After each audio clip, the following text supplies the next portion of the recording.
और चलिए अब अगली खबर आपको भ्रष्टाचारी बाबू से जुड़ी बताते हैं, जिनको लेकर बड़े खुलासे हुए हैं। दरअसल भोपाल के रहने वाले सौरभ शर्मा के ठिकानों पर लगातार रेड पड़ रही है। ईडी की टीम वहां पर पहुंच रही है, तमाम जांच एजेंसियां पहुंच रही हैं, कई बड़े खुलासे हो रहे हैं। लेकिन सबसे महत्वपूर्ण ये कि इस पूरे मामले में केंद्रीय जांच एजेंसियां और राज्य की इकाइयों के बीच अब बहुत कुछ ठीक नहीं चल रहा है, तालमेल ठीक नहीं बैठ पा रहा है। आखिर क्यों? पूरी जानकारी इस रिपोर्ट में।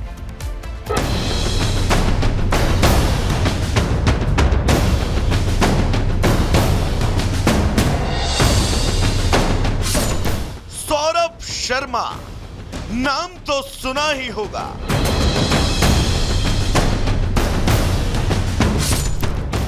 जी हां, वही काले धन का कुबेर सौरभ शर्मा।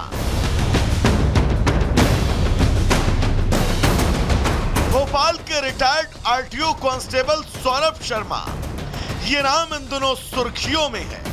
वजह, एक शख्स के ठिकाने से इतना पैसा, इतना सोना, इतनी प्रॉपर्टी कि अगर हम आपको दोबारा से उसका विस्तार बताएंगे तो आप दांतों तले उंगलियां दबा लेंगे। सौरभ शर्मा के 3 ठिकानों पर इस समय आयकर विभाग की नजर है और ये ठिकाने हैं भोपाल, जबलपुर और ग्वालियर। इस छापेमारी के बीच ईडी की टीम सौरभ शर्मा के नए बंगले पर भी पहुंची। साथ ही पार्टनर शरद जायसवाल के घर भी ईडी की टीम ने दस्तक दी। साथ ही आपको जानकारी दे दे कि सौरभ शर्मा के नए बंगले पर छापेमारी से पहले लोकल पुलिस ने एक सीसीटीवी कैमरा भी घर के ठीक सामने इंस्टॉल कर दिया ताकि वह आसपास की सभी गतिविधियों पर नजर रख सके। सौरभ शर्मा के इसी ठिकाने पर ईडी की टीम सुबह करीब 6 बजे से थी। तमाम ये जो आप इस अंडर कंस्ट्रक्शन मकान की वार्डरोब देख रहे हैं, इन सबको खंगाला गया, सबको खोलकर देखा गया और यहाँ से बहुत कुछ तो ईडी ने नहीं बताया कि उन्हें क्या मिला, लेकिन कई घंटे की रेड हुई, तलाशी हुई। इसके अलावा भी कई ठिकानों पर इस तरह से रेड की है, चाहे वो सौरभ शर्मा का ये वाला ठिकाना हो या इसके अलावा दूसरे मकान हो। और सौरभ शर्मा चूंकि आरटीओ से बीआरएस ले चुका एक आरक्षक था, करोड़ों का आसामी बन गया। उसके पास इतना पैसा कहां से आया, किसने दिया, क्या उसने एक पूरा रैकेट चला रखा था आरटीओ से कमाई का, इन सब पहलुओं पर इन्वेस्टिगेशन अभी फिलहाल की जाना है। तो वहीं इस पूरी छानबीन के बीच केंद्रीय एजेंसियां और राज्य की पुलिस के बीच भी अलगाव की खबरें सामने आ रही हैं। सेंट्रल एजेंसी और स्टेट गवर्नमेंट की एजेंसियां एक दूसरे पर ही भरोसा नहीं कर पा रही हैं। हालात तो ये हैं कि लोकल पुलिस ने सौरभ के ठिकानों पर निगरानी के लिए सीसीटीवी कैमरे तक लगवा दिए। छापामार कार्रवाई के बाद अब प्रवर्तन निदेशालय, इनकम टैक्स, लोकायुक्त पुलिस से जब्त डायरी और दस्तावेज साझा करने का भी दबाव बना सकती है। वहीं सौरभ के राजदार चेतन से भी जल्द पूछताछ हो सकती है।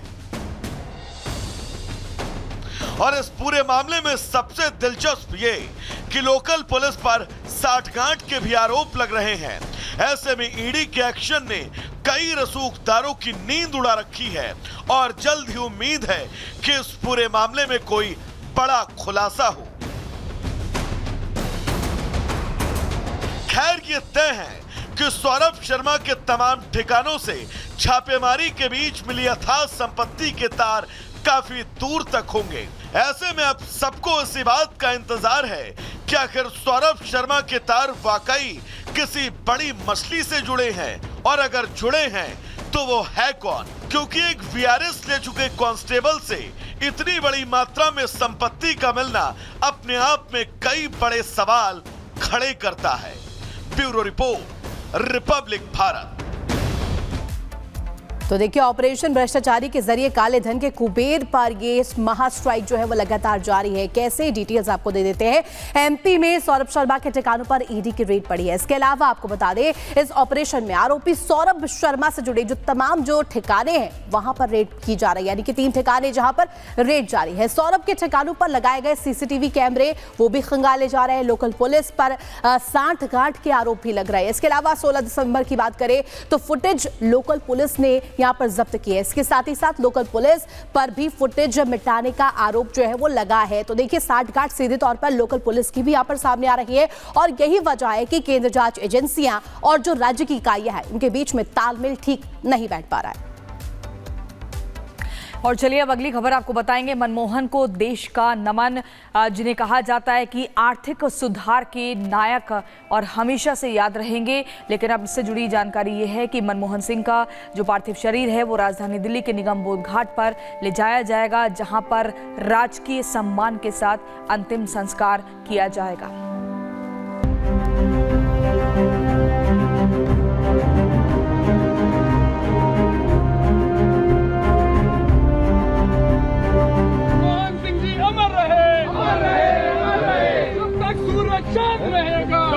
का नाम रहेगा, जब तक सूरज चांद रहेगा, अटल जी का नाम रहेगा। पूर्व प्रधानमंत्री मनमोहन सिंह का थोड़ी देर बाद आपको बता दें राजकीय सम्मान के साथ अंतिम संस्कार होगा। राजधानी दिल्ली के निगम बोध घाट पर पार्थिव शरीर को ले जाया जाएगा। मैन ऑफ रिफॉर्म की विदाई का समय जो है वो काफ़ी नज़दीक आ चुका है। और साथ ही आपको बता दें भारतीय जनता पार्टी ने पूर्व प्रधानमंत्री मनमोहन सिंह के सम्मान के लिए स्मारक बनाने का भी ऐलान किया है। और याद किया जाता है उस नायक को जिन्हें आर्थिक सुधार के तौर पर हमेशा से एक बड़ा दर्जा दिया गया है। तो हमारे साथ काजल जुड़ी हुई है, उनका रुख कर लेते हैं। काजल, देखिए मैन ऑफ रिफॉर्म्स कहे जाने वाले पूर्व प्रधानमंत्री डॉक्टर मनमोहन सिंह को जो देश है वो अलविदा कह रहा है। आर्थिक जगत के वो योद्धा थे और उनका अंतिम सफर शुरू हो चुका है। काजल,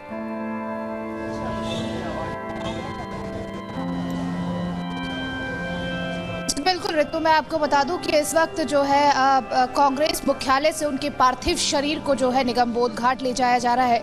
और ये आखिरी दर्शन था जब उनके जानने वाले लोगों ने, उनकी फैमिली ने और उनके चाहने वाले लोगों ने उनका दर्शन किया। और अब अंतिम यात्रा के लिए जो है उनका पार्थिव शरीर निकल चुका है। निगम बोध घाट पे 11:30 बजे का समय है जब उनका अंतिम संस्कार होगा। ऐसे में कांग्रेस मुख्यालय में जो लोग मिलने आए थे उनके लिए पार्थिव शरीर आधे घंटे से ज्यादा तक रखा गया था, ताकि जो उनके चाहने वाले लोग हैं, जो कार्यकर्ता हैं कांग्रेस के, जो अन्य लोग हैं, उनकी फैमिली है, वो उनसे मिल पाए। और इस वक्त देश डॉक्टर मनमोहन को, पूर्व प्रधानमंत्री को अलविदा कह रहा है।